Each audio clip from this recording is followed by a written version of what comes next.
conscience. I had to do something. After seeing the film, there was no choice. But before I tell you that story, I want to recognise and acknowledge the traditional owners of the land, which are Noongar people. And I say that, and I actually have a problem, because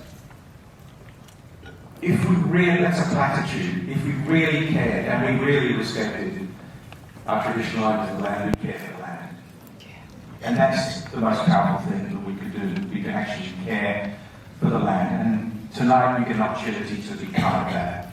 So once again, can you give yourself a round of applause because you're fabulous. Thank you.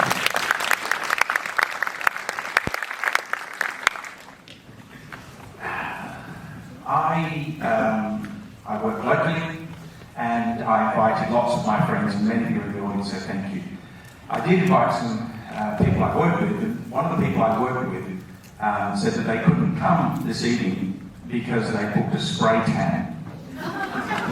And when that piece of, and this is something I don't mean to shame or anything, I'm using this as a metaphor, but a little part of my heart died when somebody decided to have a spray tan tonight. It was more important to come and see this message and then be part of the movement. So I want to thank you all for not taking the time off to have a spray tan this evening.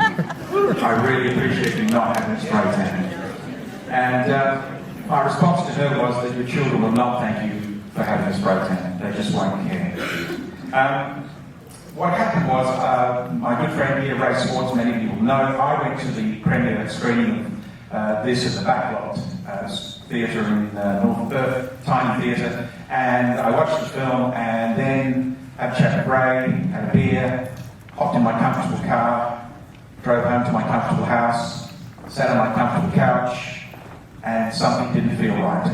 And what didn't feel right was that I just walked away from an opportunity. So then I phoned Ray the next day and said, what can we do? He said the best thing you could do was help us spread the message. And so we got on the phone and I booked this cinema. Now, we are a sellout tonight, an absolute sellout.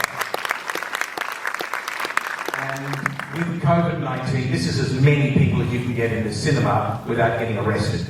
And I love that kind of social activism, so thank you for being here again. It is literally a sellout. I've got some good news. On the strength of the sales from tonight, they were able to book another screening in this cinema, and that's on the 18th of January.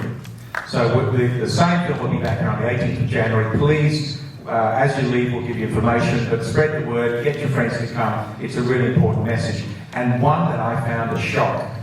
Because when I drive down south and I look inside of the roads and I see the big trees, everything looks just fine. Well, it's not.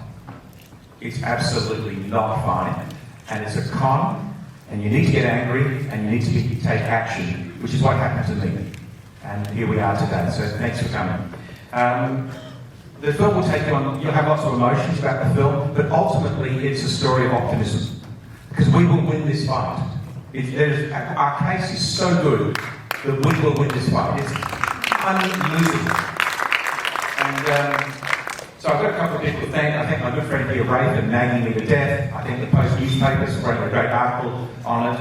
I thank my colleagues at the place where I work. They donated $500 as just a gift for tonight. So if you feel so moved, the WA Forest Alliance would be very grateful for any help, any donations, any contributions of any sort you could do to help further this action.